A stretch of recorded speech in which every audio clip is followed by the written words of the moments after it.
बच्चों, आज हम आप लोगों को सहसंयोजक बंध के बारे में बताएंगे। सहसंयोजक बंध क्या होता है या कोवैलेंट बॉन्ड। सहसंयोजक बंध परमाणुओं के मध्य इलेक्ट्रॉनों की बराबर साझेदारी से जो बंध बनता है उसे सहसंयोजक बंध या सहसंयोजी बंध या कोवैलेंट बॉन्ड कहते हैं। परमाणुओं के मध्य इलेक्ट्रॉनों के बराबर साझेदारी से जो बंध बनता है उसे सहसंयोजक बंध कहते हैं।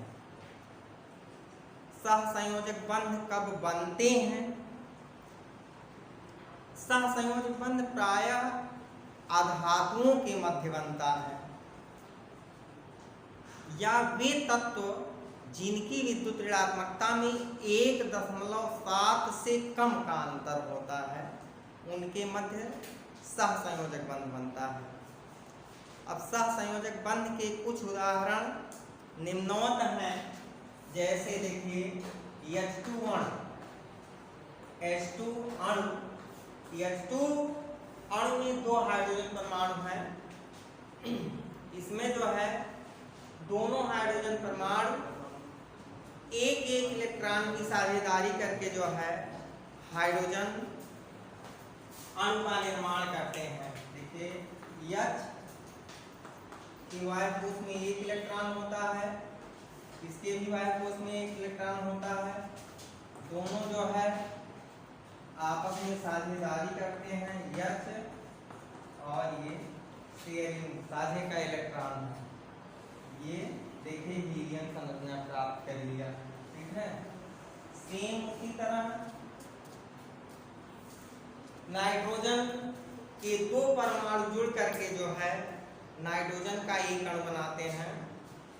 इसमें जो है नाइट्रोजन के वायु कोश में 5 इलेक्ट्रॉन होते हैं, तो वह अपना अष्टक पूरा करने के लिए दोनों नाइट्रोजन परमाणु 3-3 इलेक्ट्रॉनों की साझेदारी करते हैं। अब देखिए नाइट्रोजन के वायु कोश में जो है N2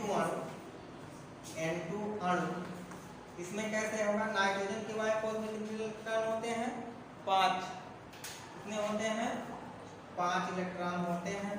तो 3 इधर दिखा दिए, 2 इधर दिखा दिए। पलम जो है ये नाइट्रोजन का एक एटम है, हमें डार्क से इलेक्ट्रॉन दिखा दिया। ठीक है। यहाँ 3-3 इलेक्ट्रॉन की साझेदारी होगी तो क्या बन जाएगा? N, ये जो है इलेक्ट्रॉन शेयरिंग इलेक्ट्रॉन है और इधर जो है एंटी बॉन्डिंग इलेक्ट्रॉन होंगे। ये नाइट्रोजन अणु हुआ। या इसको हम इस तरह भी लिख सकते हैं N ट्रिपल बॉन्ड N,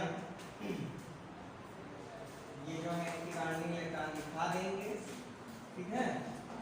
ये रहा N2 अणु। देखिए जब एक इलेक्ट्रॉन की साझेदारी होगी तो जो है सिंगल बॉन्ड बनता है। यहाँ ये भी लिख सकते हैं यस सिंगल बॉन्ड यस। ठीक है। जब दोनों परमाणुओं के मध्य एक इलेक्ट्रॉन की साझेदारी होगी तो सिंगल बॉन्ड बनेगा, एकल बंध बनेगा।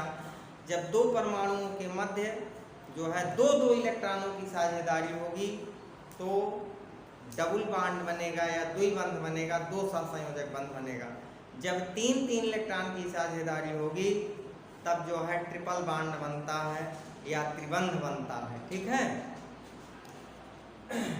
फिर इसके बाद है सहसंयोजक यौगिक। क्या चीज है? सहसंयोजक यौगिक वे यौगिक जिनमें जो है केवल सहसंयोजक बंध उपस्थित होते हैं, सहसंयोजक यौगिक कहलाते हैं। वे यौगिक जिनमें सहसंयोजक बंध उपस्थित होते हैं सहसंयोजक यौगिक कहलाते हैं। जैसे अमोनिया है, मीथेन है, ये सब सहसंयोजक यौगिक हैं। जैसे देखिए अमोनिया NH3, तो नाइट्रोजन के वायु कोश में जो है 5 इलेक्ट्रॉन होते हैं, हाइड्रोजन के वायु कोश में केवल 1 ही इलेक्ट्रॉन होता है। ये तो हाइड्रोजन नाइट्रोजन का एक इलेक्ट्रॉन हाइड्रोजन के साथ साझा करेगा, इस हाइड्रोजन का नाइट्रोजन के साथ साझा करेगा, ये ठीक है। और ये इस तरह इसकी संरचना ये हुई। इसका स्ट्रक्चरल फार्मूला हो जाएगा N single bond S single bond S single bond S। यहाँ एक lone pair anti bonding electron रख देंगे। इसका जो शेप होता है पिरामिड के आकार का होता है या पिरामिडल होता है। इसी प्रकार देखिए वाटर मॉलिक्यूल, ये भी सहसंयोजक यौगिक है, HOH। ऑक्सीजन के वायु कोश में कितना इलेक्ट्रॉन होता है? 6 इलेक्ट्रॉन होता है। दिखा देंगे, 2 यहाँ, 2 यहाँ, 1 यहाँ, 1 यहाँ, ठीक है। हाइड्रोजन के वायु कोश में कितने इलेक्ट्रॉन? 1 इलेक्ट्रॉन होता है। तो ये वाटर मॉलिक्यूल में जो है हाइड्रोजन के 2 परमाणु जो है ऑक्सीजन के जो है 1 परमाणु से जुड़ते हैं और जल का निर्माण होता है इसमें। इसकी आकृति जो होती है कोणीय होती है। इसका ये लुईस फार्मूला है। फिर इसके बाद स्ट्रक्चरल फार्मूला देखिए, H single bond O single bond H हो जाएगा और यहाँ पर जो है एंटी बॉन्डिंग इलेक्ट्रॉन दिखा देंगे जो कि सादगी में प्रयुक्त नहीं है, 2 लोन पेयर। अब सहसंयोजक यौगिकों का लक्षण क्या होता है इसको आप लोग जान लीजिए। सहसंयोजक यौगिकों के गलनांक एवं पठनांक काफी नीचे होते हैं। सहसंयोजक यौगिकों के गलनांक और पठनांक काफी नीचे होते हैं। दूसरा बिंदु है सहसंयोजक यौगिक गलित अवस्था या जलीय, इनका जो विलयन होता है ये विलयन में आयनित नहीं होते हैं और इनका जो ये गलित अवस्था या जलीय विलयन में ये जो है विद्युत के कुचालक होते हैं। लेकिन जो सहसंयोजक यौगिक जल को प्रोटॉन देते हैं या जल से प्रोटॉन ग्रहण करते हैं उनका जलीय विलयन में आयनन हो जाता है और वे जो है विद्युत के चालक माने जाते हैं। जैसे देखिए अमोनिया है, अमोनिया NH3 सहसंयोजक यौगिक है, लेकिन इसका जलीय विलयन विद्युत का चालक क्यों होता है? ये वाटर मॉलिक्यूल से रिएक्ट करके जो है क्या बनाता है? NH4 प्लस और प्लस OH माइनस। तो ये जल का जो नेचर होता है एम्फोटेरिक होता है, अर्थात वो जो है प्रोटॉन डोनर भी है प्रोटॉन रिसीवर भी है। देखिए यहाँ जो है अमोनिया क्या है? प्रोटॉन ग्राही है, प्रोटॉन ग्राही है। और वाटर मॉलिक्यूल क्या है? प्रोटॉन दाता है, प्रोटॉन दाता है। इसी प्रकार HCl है, HCl भी सहसंयोजक यौगिक है, फिर भी इसका जलीय विलयन विद्युत का चालक क्यों होता है? तो HCl जो है वाटर मॉलिक्यूल से जो है रिएक्ट करके जो है हाइड्रोनियम आयन बना देता है। जैसे देखिए HCl plus HOH water molecule gives out H3O plus plus Cl minus. तो बन गया क्या? Hydronium ion. तो यहाँ ये जो है प्रोटॉन दाता ये होगा, प्रोटॉन दाता ये है और प्रोटॉन ग्राही ये है, प्रोटॉन ग्राही। तो आप लोगों को ये समझ में आ गया होगा जल जो है मतलब अम्ल भी कह सकते हैं, जल को क्षार भी कह सकते हैं। ये H+ ग्रहण भी करता है और त्यागता भी है।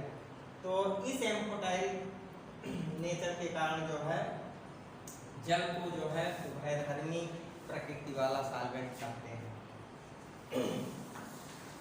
फिर इसके बाद अगला लक्षण ये है कि जो सहसंयोजक यौगिक होते हैं इनका जो शेप होता है डायरेक्शनल होता है। डायरेक्शनल का मतलब दिशात्मक होता है। जैसे कोई भी मॉलिक्यूल है अगर सहसंयोजक तो उसका एक शेप होगा, एक आकार होगा जैसे वाटर मॉलिक्यूल कोणीय होता है, क्या होता है? कोणीय होता है, वाटर मॉलिक्यूल कोणीय होता है। अमोनिया जो है पिरामिडीय होता है, अमोनिया पिरामिडीय होता है। एसिटिलीन रेखीय होता है, जैसे HC ट्रिपल बॉन्ड CH, इसकी संख्या लाइनर होती है। ये जो एंगल होता है इसका 180 अंश का। तो प्रत्येक सहसंयोजक यौगिक का एक मतलब शेप होता है, अर्थात उनकी एक ज्यामितीय आकृति होती है। फिर अगला जो है आपका उपसहसंयोजक बंध आता है। देखिए उपसहसंयोजक बंध, उपसहसंयोजक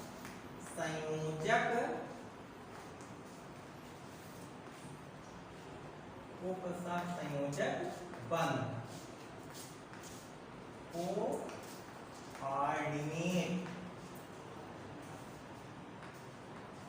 कोऑर्डिनेट बॉन्ड, उपसहसंयोजक बंध।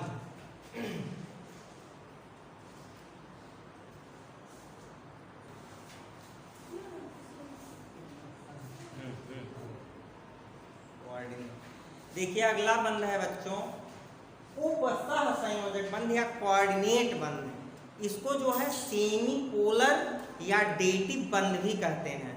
उपसहसंयोजक बंध एक विशेष प्रकार का सहसंयोजक बंध होता है जिसमें दो परमाणु परस्पर एक इलेक्ट्रॉन युग्म द्वारा बंधे रहते हैं, परंतु साझे का इलेक्ट्रॉन युग्म किसी एक ही परमाणु द्वारा दिया जाता है।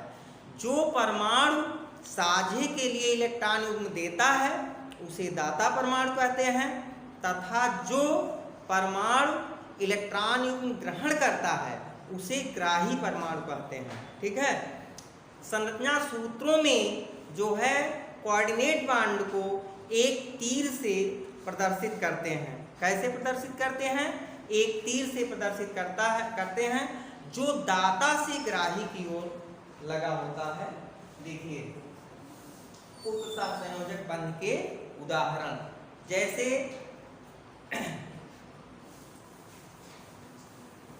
अमोनिया बोरान ट्राइक्लोराइड NH3BF3,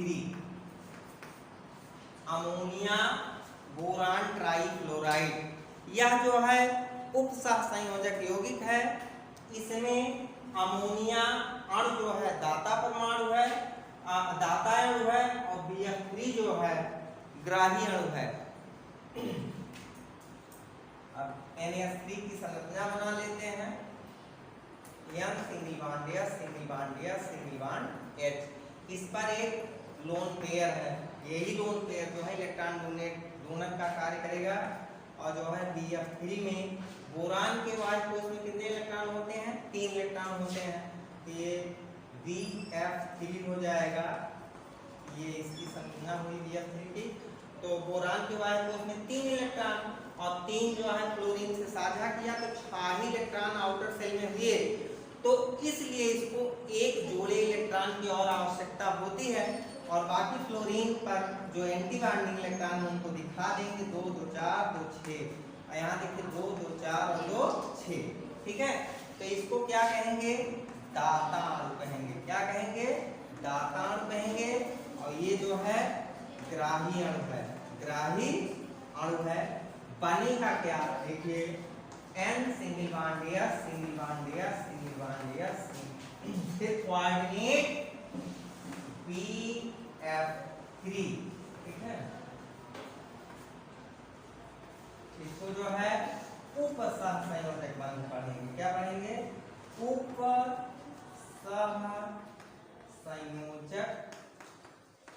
उपसहसंयोजक बंध। इसका नाम क्या है? Ammonia boron trichloride, ammonia boron trichloride.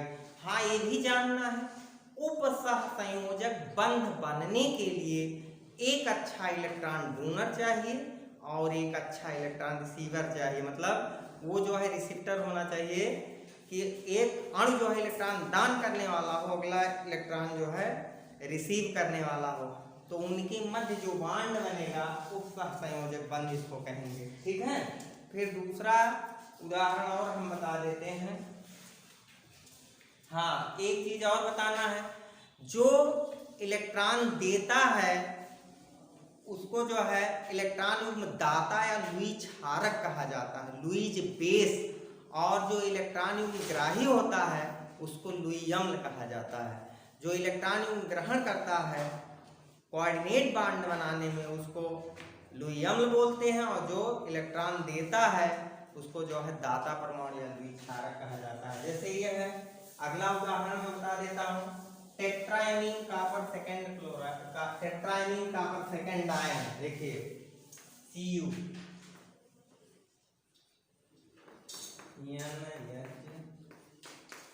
Tetraammine copper second ion NS3।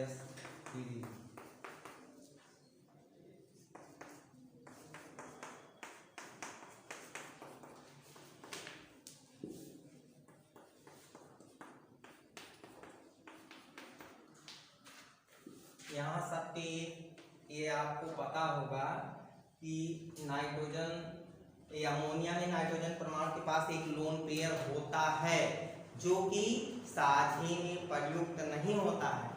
तो ये जो Cu2+ आयन है इसके पास जो है जो मतलब ट्रांजिशन मेटल जानते हैं ना, संक्रमण तत्व। तो संक्रमण धातुओं के पास जो डी ऑर्बिटल होता है वो पूरा लगभग खाली रहता है, तो उसी डी ऑर्बिटल में जो है ढेर सारे इलेक्ट्रॉनों का समावेशन हो जाता है।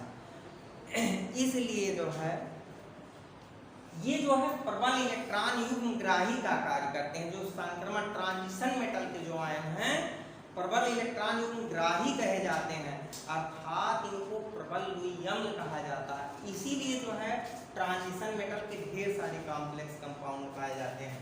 तो ये जो 4 है लोन पेयर, ये कोऑर्डिनेट बांड द्वारा ये Cu2+ आयन पूरा रिसीव कर लेगा अंदर। इसका नाम हो जाएगा टेट्राएमीन कॉपर सेकंड आयन। ठीक है, यहाँ बाहर 2+ बन जाएगा। ठीक है, इसका शॉर्ट क्या हो जाएगा, या CuNH3 का होल 4 बाहर 2+, इसको बोलते हैं टेट्राएमीन। अमोनिया को जो है वैज्ञानिक भाषा में बोला जाता है एमाइन। NH3 को एमाइन बोलते हैं। नाम हो जाएगा टेट्राएमाइन कॉपर सेकंड आयन। ठीक है, ये जो है एक उपसह संयोजक आयन है या यौगिक कह सकते हैं। अगर यहाँ मैं Cl लिख दूँ या SO4 लिख दूँ तो वो जो है उपसह संयोजक यौगिक हो जाएगा। अब चूंकि ये आयन है इसलिए ये कोऑर्डिनेट आयन होगा। इसमें जो है 4 उपसह संयोजक बंध हैं। ठीक है, तो यही आप लोग जो है 12th में जाएंगे एक शब्द और सुनेंगे कि मतलब लिगेंड क्या है। Ligand, what is ligand? तो लिगेंड जो है वे आयनिक या आणविक स्पीशीज होते हैं जो कि इलेक्ट्रॉन डोनेट करने का कार्य करते हैं, इलेक्ट्रॉन देते हैं। और किसको देते हैं? सेंट्रल एटम को देते हैं, केंद्रीय परमाणु। इसमें देखिए केंद्रीय परमाणु ये है Cu कॉपर। तो कोई भी ट्रांजिशन मेटल है जनरली उनका डी ऑर्बिटल जो होता है खाली होता है, इसलिए वो जो है स्ट्रांग जो है इलेक्ट्रॉन रिसीवर माने जाते हैं।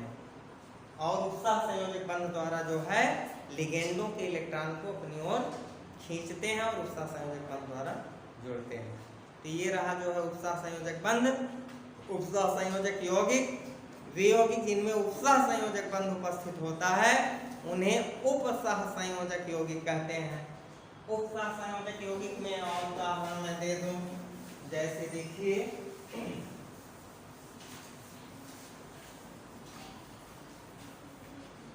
K4FeCN6, K4FeCN6 potassium ferrocyanide. Potassium ferrocyanide में देखिए इसका जो स्ट्रक्चर होगा ये होगा 4K प्लस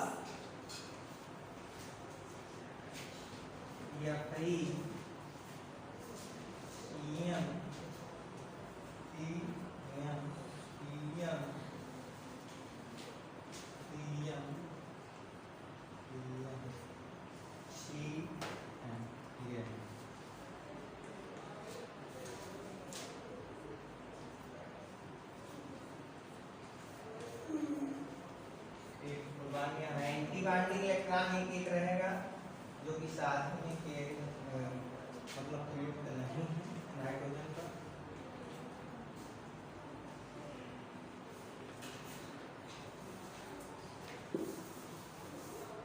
K4FeCN6 एक कोऑर्डिनेट बांड से अब जुड़े हुए हैं।